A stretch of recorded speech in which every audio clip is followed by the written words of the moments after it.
BBC Urdu نے Kenya میں پراسرار حالات میں قتل ہونے والے سینئر صحافی ارشد شریف کے حوالے سے اس اہم سوال کا جواب ڈھونڈنے کی کوشش کی ہے کہ کیا وہ بیانیے کی جنگ میں بہت آگے نکل جانے کی وجہ سے مارے گئے۔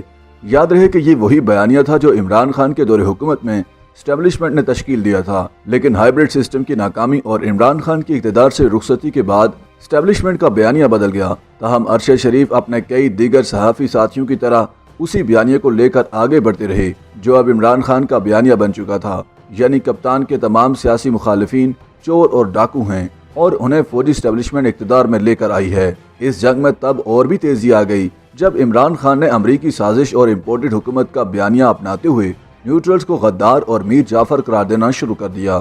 ارشد شریف اور ان جیسے دیگر کئی صحافی بھی اسی بیانیے کو لے کر چلتے رہے۔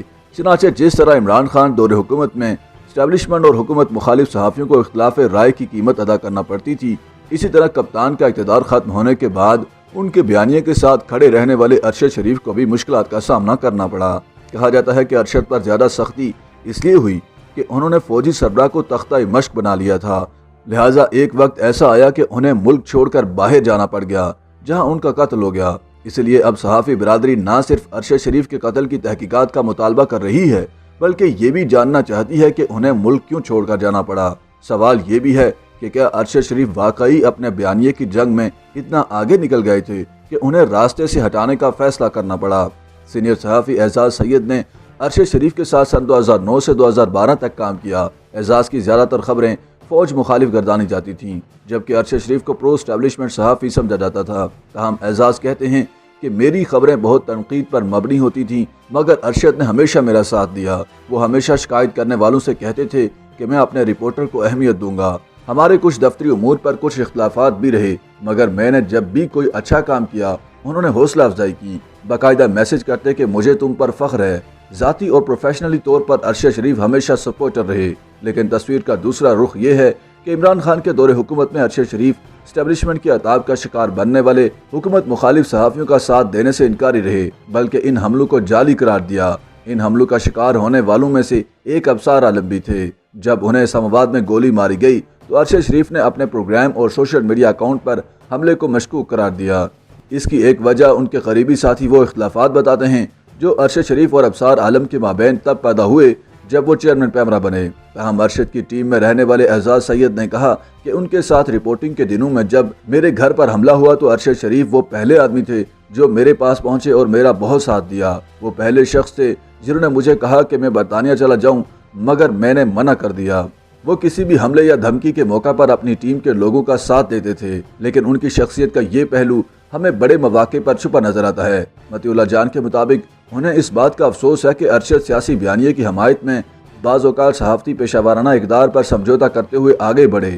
انہوں نے کئی بار عمران دور حکومت میں اینٹی اسٹیبلشمنٹ قرار دیے جانے والے صحافیوں کو غدار قرار دیا اور ان پر ریاست مخالف سرگرمیوں کا الزام لگایا، مگر شاید وہ اپنے موقف پر قائل ہو چکے تھے اور سمجھتے تھے کہ وہ جو کچھ کہہ رہے ہیں اور کر رہے ہیں وہ درست ہے۔ ارشد کا خاندانی بیک گراؤنڈ بھی ملٹری تھا۔ ان کے والد نہ صرف نیوی کا حصہ تھے بلکہ انہوں نے ISI میں بھی خدمات سر انجام دی تھیں۔ ارشد کے چھوٹے بھائی پاک فوج میں میجر تھے جن کا ایک کار ایکسیڈنٹ میں انتقال ہو گیا تھا۔ ارشد شریف کی صحافت سے جڑا دوسرا تنازعہ ان کی بعض عمران خان مخالف سیاسی جماعتوں کے خلاف رپورٹنگ بھی تھی۔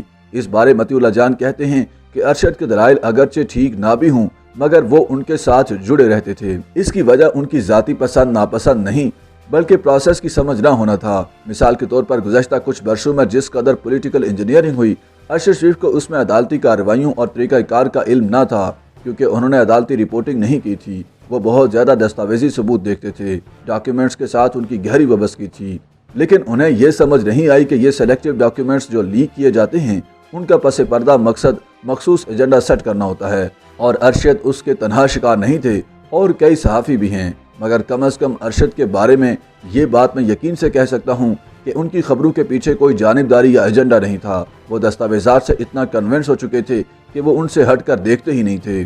مطیع اللہ جان سمجھتے ہیں کہ حالیہ کچھ مہینوں میں ارشد شریف کا فوج مخالف ہو جانا یا تحریک انصاف کی حد سے زیادہ حمایت کرنے کی ایک وجہ یہ غصہ تھا کہ انہیں گزشتہ کچھ برسوں میں ایک مخصوص بیانیہ یا ایجنڈا سیٹ کرنے کے لیے استعمال کیا گیا، اور اب یہ کہا جا رہا ہے کہ وہ بیانیہ غلط تھا۔ متی کہتے ہیں کہ حالیہ کچھ برسوں میں وہ سیاسی جماعتوں کے معاملے پر بیانیے کی جنگ میں بہت آگے چلے گئے اور شاید حالیہ مہینوں میں بہت سے صحافیوں کو محسوس ہوا ہوگا کہ انہیں بعض اداروں کی طرف سے استعمال کیا گیا، لیکن اس حقیقت کو قبول کرنے کی بجائے وہ اپنے پچھلے موقف کے ساتھ ہی کھڑے رہے۔ لیکن تمام تر اختلافات کے باوجود ارشد شریف کے ساتھی ان کی موت کو پاکستانی صحافت کا بڑا نقصان سمجھتے ہیں اور ان کے قتل کی آزادانہ تحقیقات کا مطالبہ کر رہے ہیں۔ YouTube پر گوگلی نیوز دیکھنے کے لیے youtube.com کی سرچ بار میں googly news T V type کریں۔ گوگلی نیوز کے پیج پر سرخ رنگ کے سبسکرپشن والے بٹن پر کلک کرنا نہ بھولیے۔ YouTube پیج پر اپلوڈ ہونے والی ویڈیوز سے باخبر رہنے کے لیے بیل آئیکن پر کلک کیجیے۔ آپ کو ہر نئی ویڈیو کے بارے میں نوٹیفیکیشن موصول ہو جائے گا۔